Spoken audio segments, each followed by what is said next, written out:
I'm with Peter and Mo Henderson in St Helens, just outside Dinan in Brittany, on a rather cold winter but beautiful day in January, and they run a retreat, the Ville Davy retreat. Tell us a little bit about what that's all about. Well, do you want to start? Shall I start? Yes. Well, years ago when we first moved to France, it became kind of like a vision to have some sort of centre. We weren't sure what kind of centre it would be, but we bought this Ville Davy, which is an old farm, and first of all, it needed renovating. It took 7 years, and then in 2001 we began to do work-related courses here in terms of mindfulness training. So we have mindfulness retreats. Also, coming from a Buddhist background, we do Buddhist retreats too. We have visiting monks, and it kind of manifested from there that people found out that we were a type of retreat centre, so we host other people's retreats too. So we also have things like yoga, don't we, and qigong, and dance and movement, and things like that. This is going to be published on a Jersey blog site, but you have connections with Jersey. You haven't actually lived there yourself, but you have both worked there. That's true. Yes, we both worked on contract for the States to offer psychotherapies. And Mo was a group psychotherapist, and I worked more individually, but lately I worked in groups. And we've been there for about 20 years in Jersey. And you always commuted from France for that? Ah, yes, we're regular commuters. You must have the record on Condor for going backwards and forwards. More sea miles than the captain. I imagine so, yeah. So, did people get referred here, or was all your professional work with Jersey was all in Jersey, was it? The people that actually come here have heard about what we do here, and so they make inquiry.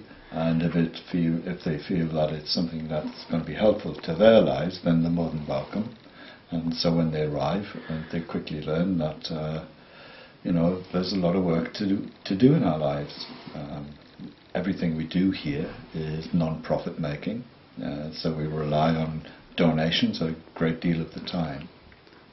And the centre itself has really grown as a result of donation. People will donate a bed or a couch or their time and their effort. What sort of number of people can you accommodate to? I would think that the top end, I mean, we've been full this weekend with you being here, Mike, as well, but we probably round about a dozen, really, but we've actually had more than that this weekend. We don't like to turn anybody away, so, it's been quite a squash, but usually round about a dozen. You have a residential centre, a meditation centre? Yes, yes, we have people can stay, and they have all meals, which are vegetarian and organic wherever possible. And we have a centre with the bedrooms and the dining room and the common room, etc. And a very small apartment too. And then we have a meditation building, which downstairs we have a meditation hall, and upstairs we have a lecture room. And Peter and I live in the grounds in a small cottage, 2-bedroom cottage. The grounds are exceptionally beautiful. I gather you've done quite a lot of work on that yourselves? Yeah, when we first arrived it was pretty barren, full of brambles and stuff, and we planted over 1,000 trees, and so it's matured extremely well. Today you get quite a lot of people from Jersey, presumably other places as well, but quite a lot from Jersey. Yes. What motivates them to come, do you think? Well, we were fortunate enough to be approached by, we started a website, and we were approached by the staff at Whitaker, who runs the Good Retreat Guide, both on the internet, and he issues a manual of good retreats throughout the world. So he invited us to be in it. So we do get people from far afield as well, but mainly from Europe, England, Scotland, Ireland. And is there much local interest? Because obviously there's a language difficulty if you're French speakers. Do they come here? We do get French speakers, don't we? But, they speak English mainly as well, but we host courses that are for other people, local groups to use. Who are French. I guess. Yes. Yeah. In Jersey, from your experience, you were how many years? 20 years you've been working on and off. Mental health obviously is one of the prime areas where you've been working in. Is there anything different about mental health in Jersey? Is it the same as everywhere else? It's basically the same. We've worked in England for many years in mental health, and when you come to Jersey, there's very little to say it's different. It's much more focused because of the size of the island and so on. It's much more local, probably more personal than you would find in England. Being a small community, privacy with mental health, any illness, but mental health especially, is always an issue. It would seem such a shame that the people in Jersey can't use a facility like this, wouldn't it? If they could just be referred across the water and somewhere out of the community, so that they... Well, I guess there's nothing to stop them being referred. I think it's happened a few times. I think a few of the GPs might have suggested that people arrive to their client, yes, and then we've been approached by the person themselves, so it's kind of like an indirect approach, really, isn't it? Obviously, mindfulness is more than just about mental health issues. It's a very broad-based philosophy. Well, it might sound a bit biased, but I believe it's for everyone, really. It's good for everyone to focus on the life that they live in the moment they're living it. Yes, it's an engaging idea, isn't it? But it's rather difficult to put into practice. Meditation is difficult for some people. Yes, it's one of the hardest disciplines, I think. Just knowing how your mind works, knowing and understanding it. And sometimes we can actually be completely out of the moment, thinking about something, and all the while life is passing us by. You obviously meditate yourselves regularly. You take part in all the proceedings here. Yeah, we have. How do you think it has actually affected your lives, being mindfulness? Oh gosh, I mean, for me personally, it has affected my life a great deal. It's helped me to teach me to be still, something which everyone has really, but we tend to get conditioned out of it in a sense. And it's kind of helped me to adjust and balance things again.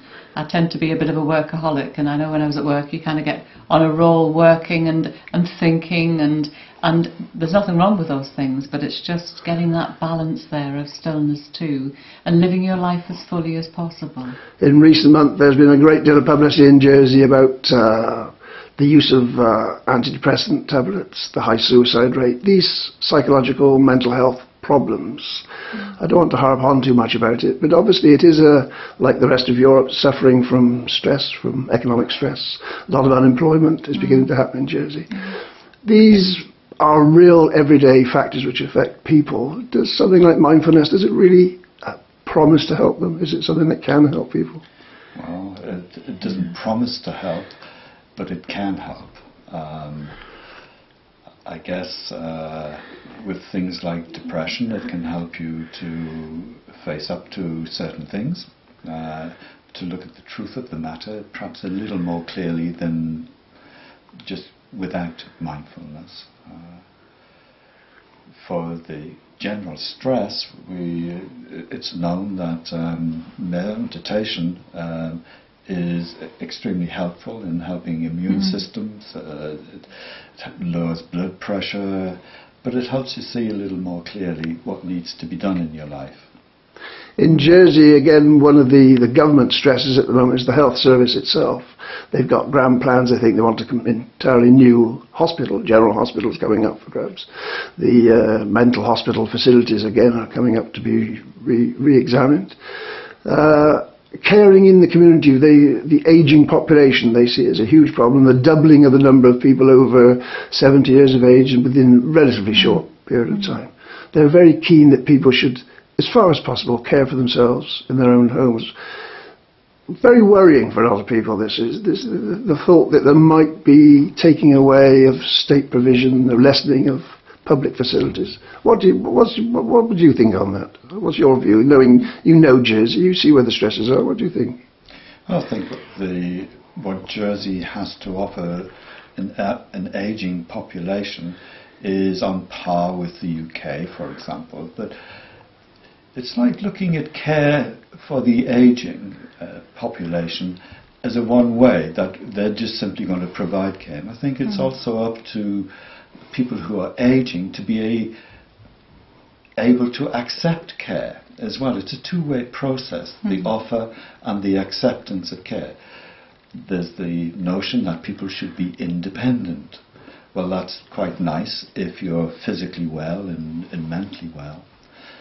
But it's also a great skill to be dependent as well. I would agree. Yeah, to be able to accept help.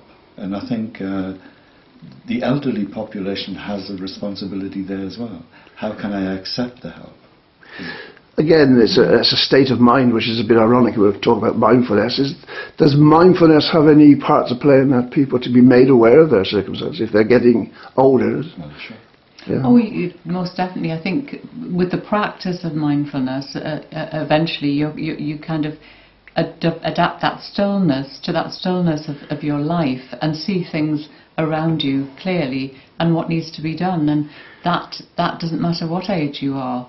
You just see things with a bit more clarity. I would think mindfulness is very helpful with that. There are huge practical problems if people are going to care for themselves in their own home. The skilled staff to look after them, the premises they're going, their homes get to be adaptations for their homes and so on.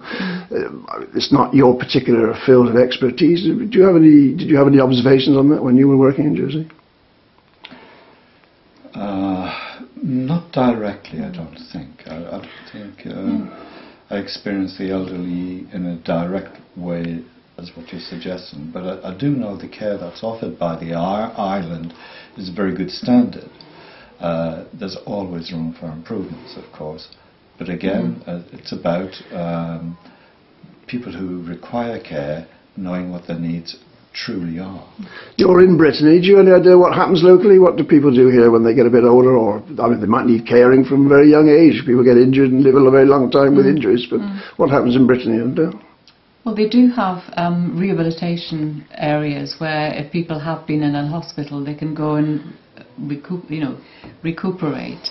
I'm not too familiar with a lot of I know they do have a lot of charitable homes run by Catholic orders and things like that. And I'm sure they have government ones, but I must admit I haven't had a lot of experience within those. Elderly people caring in the home, is that a feature? I think so, more so in the villages. I think it's seen as that's your responsibility as a family member. You care for the elderly or for the. A lot of people are nursed in their homes. Very elderly people. And they're not sort of considered to be separate from the community in a sense, or a problem in that sense. And that presumably fits in more with the concept of mindfulness. That would be part of the caring concept of mindfulness, what it would be all about. Absolutely, yes. May well be something like Jersey was 50, 60 years ago, where people actually cared for one another in a different ways to how they do now. Do you think about such things for yourself? What happens to you when you are not as fit to look after this huge piece of land? So. Wow. Yes, we do actually, because we have decided to downsize and trying to have everything under one roof, because we've got quite a scattered affair here and large gardens. So I think eventually, if we manage to sell, we will downsize to a smaller centre. But you'll carry on. But we'll carry on for a while. Yeah. One never knows. There's always an uncertainty about life. Okay, we'll leave it there. Thanks.